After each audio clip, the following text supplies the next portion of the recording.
So feel free to ask questions afterwards as well, but give a big round of applause for these individuals right over here. Thank you. Hey folks, so we're Lazer. We are probably the tech world's kind of best kept secret. All of these are our clients, and there's a million more.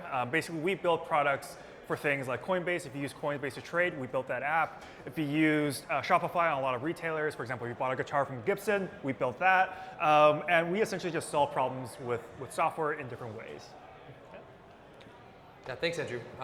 As Andrew mentioned, we work with a lot of different companies, so we've been able to not only see how products are built at scale with like engineering teams at Coinbase or Avoca, which just became a unicorn, or Shopify, which is obviously a Canadian hero, but we also, on our own side, I mean, we have an engineering team of close to 200 people, so we're oftentimes trying to find the smartest ways to be able to scale, produce products, and deliver very quickly.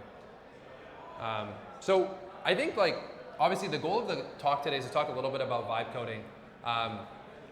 I just a question, hands in the room. How many people here are founders, or how many people are like currently working as an engineer at a company? So hands up for founders.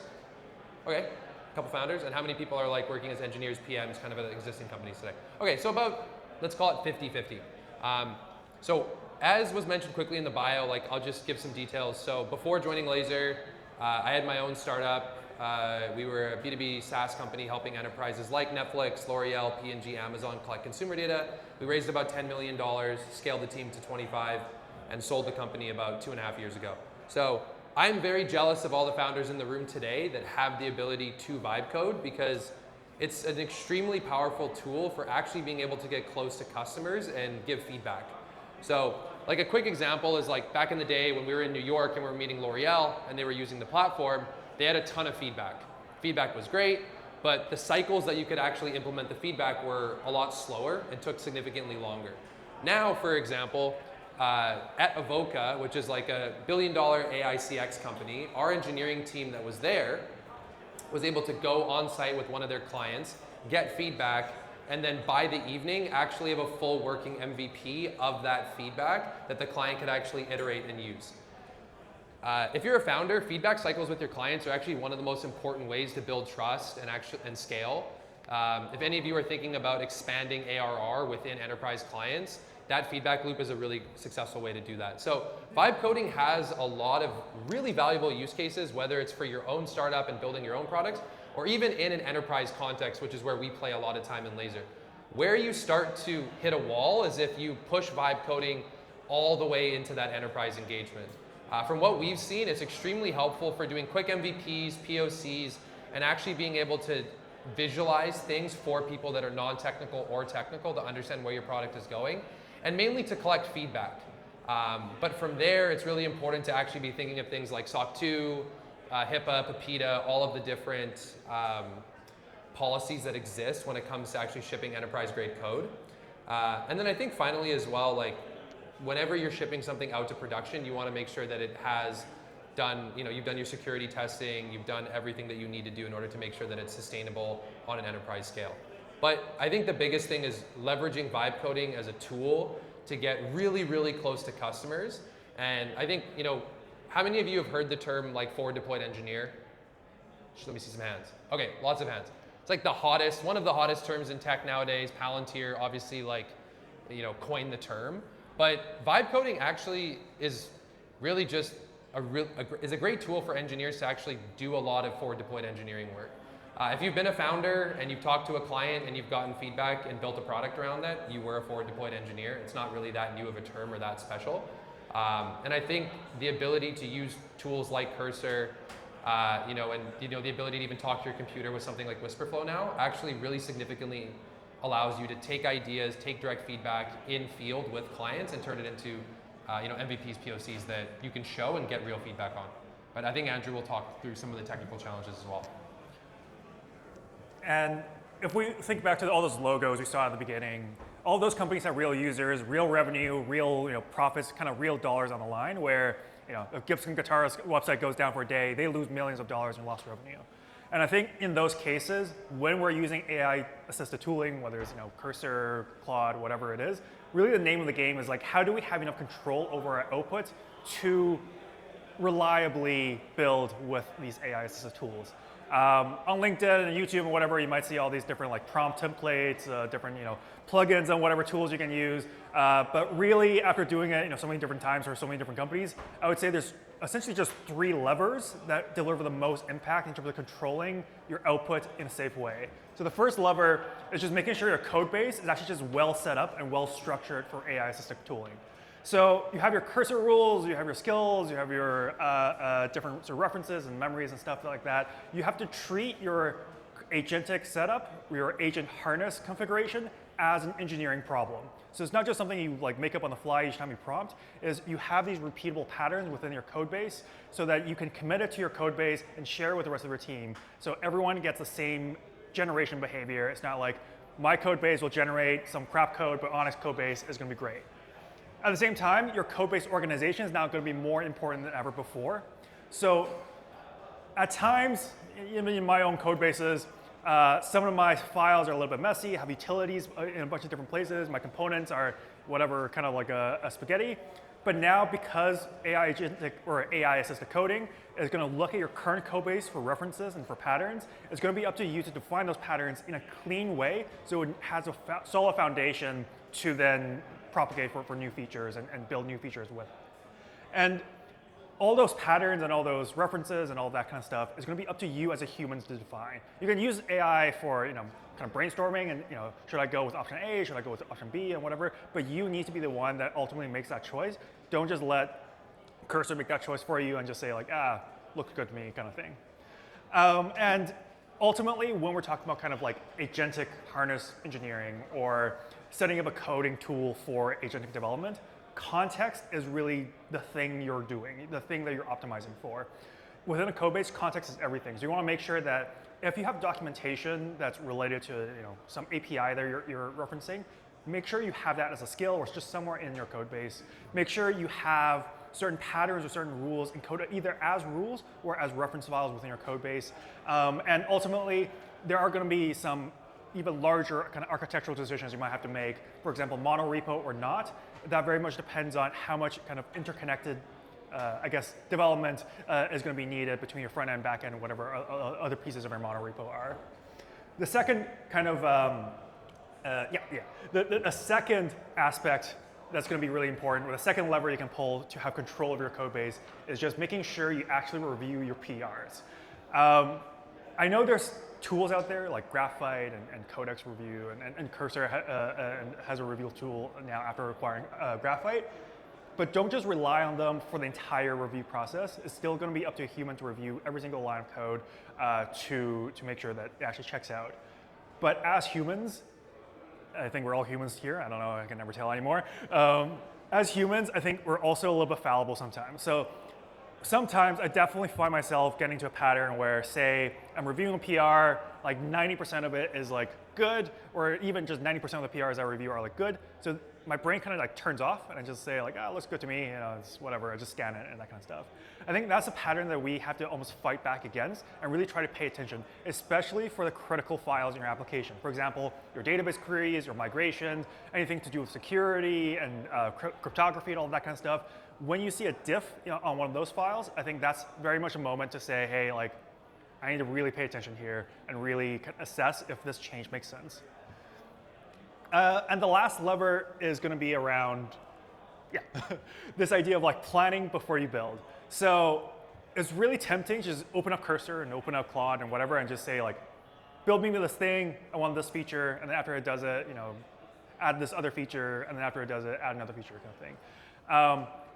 That works in terms of you might get the output you want, but it probably won't be a sustainable way to build it for the long term, especially when you're working with 10 other engineers within your company, or you're a founder and now you have 100 engineers working under you in different departments. So really, this idea of planning is important. And I'm not just talking about the tool itself, like plan mode or whatever, just the act of planning is going to be important. So when you have a feature, what you should do is figure out, do you have all the requirements to understand what this feature actually entails? Like, what is the output from a user perspective that you want? Like, what does that screen look like? Even on a rough, like high level, like, you want a button here, you want a form here, that kind of stuff. And then with that, can you as a human, even if you're not manually doing it yourself, if you had to manually code it, do you know how to code it? Like what functions are you going to be making? What database queries are going to be making? What are the other dependencies and whatever that you're going to be doing? And only until you have a clear picture of that, whatever the feature work is, then you pass it on to Cursor or whoever with all the information you've sort of discovered, and basically leave it to Cursor to do the actual mechanics of coding or writing the whatever code. And this is a way for you to identify those opportunities of, hey, maybe I don't actually know what I want here, or maybe this particular feature wouldn't make sense in my development pipeline because this will just impact my backend and have to like rebuild my backend in some way. So planning before you building, at least large features, small like copy text here and there, like that's whatever, but like large features definitely warrant some planning time upfront. And when you do this well, I think there's some, magic that can happen. Actually, sorry, I'm going to take over. Yeah, go for it. So as an example, yeah, okay, makes sense. We had this particular client. That's, they're I think probably $1 billion kind of like retail client, and we originally when we started to help them, they had no AI tooling at all within their stack. And all of their engineers were just manually coding and everything like that. But after introducing all the things that we just talked about, like all those fundamentals, we can now hook it up to cloud agents and sort of cloud development and allow their PMs to sort of build directly within, in this case, Jira for them, but also it could similarly work for like Linear and so on. So this idea of building a software factory then becomes a reality or becomes possible where you're essentially just passing off tasks, letting an agent kind of figure it out, and have the agent kind of build out a PR that you can then review and choose to merge or not and refine or not. And in this particular example, it kind of went through fairly straightforward. But there's kind of a large part of kind of under the hood work in terms of if there's a requirement that doesn't make sense, if it detects that within the context of the code base, that context conflicts with what you're asking. For example, maybe I made a mistake and I'm talking to my backend code base about some sort of front end change. The agent will actually come back and say, like, are you sure this is what you mean? Does this actually make sense? And sort of ask for clarification. And all this is only possible if you have your code base set up enough, if you have a solid PR review process, so you're not just blindly merging, and if you have the right planning up front for your features to make sure that you're not just kind of doing ad hoc feature development. And that also relates to just almost kind of like behavioral aspects or behavioral elements of just development at scale or development for robustness or development for production, where it really just comes down to discipline as an engineer or as a founder or as a technical leader. So with your architecture, it's so easy to build complex things now. So the classic example is a rich text editor. Before, if I don't know, a PM asked me, hey, build me a rich text editor in this, my first instinct is going to be like, are you sure you want that? It's going to take me a while. But now I can just like feed into Cursor and whatever, and just like it pops out. But in that moment, I no longer question if like a rich text editor actually makes sense for my code base because there's architectural implications in that. For example, you now have to store your text in a different way. Your user experience is going to be different. And as an engineer, I think we should have the discipline to question those decisions and say, when we're complicating our architecture in some way, even if it's easy to do or even if it's easy to build, should we do that? And that also relates to just product in general. For the people that are more sort of PM or product oriented, because building is so much easier, we now have almost like an influx of just sort of feature explosion within products now. You might have seen it in sort of even products that you use currently, where all of a sudden there's like 10 different features. You don't really know how to use all of them. And we all know, at least hopefully the founders in particular know that most products only say 20% of the features within your product actually get used. Like the critical path is really where the most important part is. So as someone in charge of planning product, you should also ask, should I actually add this feature? Does this contribute to the outcome that my product wants to I want to derive from my product? And does this make sense for my users? And then from an operational perspective, there's all these talk about, you can have a company built fully of agents, you can automate everything, your emails, your marketing, your everything. But I think you should also have the discipline to understand, how to sort of make the entire picture come together. You're not just having random scripts run on a railway box here, a fly.io instance there kind of thing. You should have a strategy around it and treat it as if it was part of your actual application architecture. The classic example is all those horror stories about like, oh, my agent deleted my prod database. But if you have proper operational discipline, your AI agents should never have even the ability to delete your prod database at all. And then finally, documentation. In engineering or just in tech in general, code is not the only output that we produce. We still write documents, we still communicate with others, we still work with others. And because documentation is so easy to write now, we also need to just take a moment to figure out like, if this thing that I'm writing, if this idea that I'm conveying, it actually warrants, say, like a 20-page essay or like a 50-slide deck, when it could just be as easy as 4 bullet points. And have that discipline to question if the information you're contributing is going to be distributed in the correct way. And I think a lot of this isn't just unique to AI development or agentic development. A lot of this is just software engineering fundamentals or working in tech fundamentals. And I think that's really the point that we tell our engineers, we tell our clients of when we're talking about working with AI coding or AI tooling, it's not just about vibe coding, and actually we're, in a way, kind of against that idea of just blindly vibe coding. We're just still software engineers in the end of the day, and we're still solving software engineering problems. This field that we're all part of, it's been around for decades and decades. There's learnings from all those decades. So we shouldn't blindly forget about them. We should still apply those fundamentals and just recognize that now the act of coding, the single sort of act of creating output has just become easier, but all the things around that has essentially stayed the same. And that's how you build quality products that then sustain and generate revenue, and hopefully we'll become billionaires in a year. Yeah. Awesome. That pretty much covers it, guys. We can open up if anyone has any questions across the board. Yes?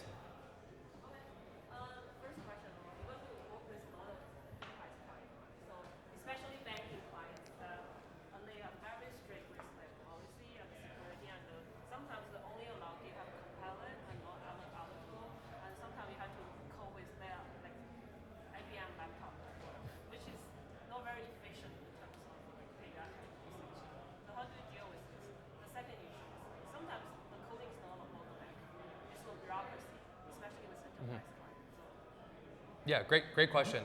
We're actually, funny enough, running into that problem right now with one of the big 4 like accounting GSIs. Like I can't say which, but it's in like either the Accentures, that type of the world, where we have a lot of engineers on projects with them, about 10 to 12, and all of them have to work off of like really old like Microsoft ThinkPads, which don't actually work very well for a lot of this work. So I think it's 2-pronged. Number one is like, how can you actually identify what the security concerns are of the enterprise client and then come up with creative ways to work around it? So oftentimes they have a set solution, but that set solution might not actually be the best for you. So it's about identifying why they have those security concerns and seeing if you can satisfy those concerns through an alternative method. So what we were actually able to do was realize that there was particular security concerns. So what we're able to do is build like virtual desktops on the machines that our engineers were actually using, which was great. And then secondly, although Claude Code actually wasn't allowed for their internal engineers, by working with their leadership, we actually got that allowed and supported for our external team. So our team was able to continue using and developing in the workflows that they were familiar with. So with enterprise in particular, usually the end goal is the same. They want impact and ROI off of your product or your work. They just have their own security constraints. So working with them to understand why those exist is typically the best way to be able to get around them and work around them. Blindly saying yes, it can work, but oftentimes if you push them and ask why a few times, you can actually get to a solution that's better for your company and better for your actual implementation. And the thing that I'll also add there is, I think the performance quality between different models are narrowing sort of like day by day.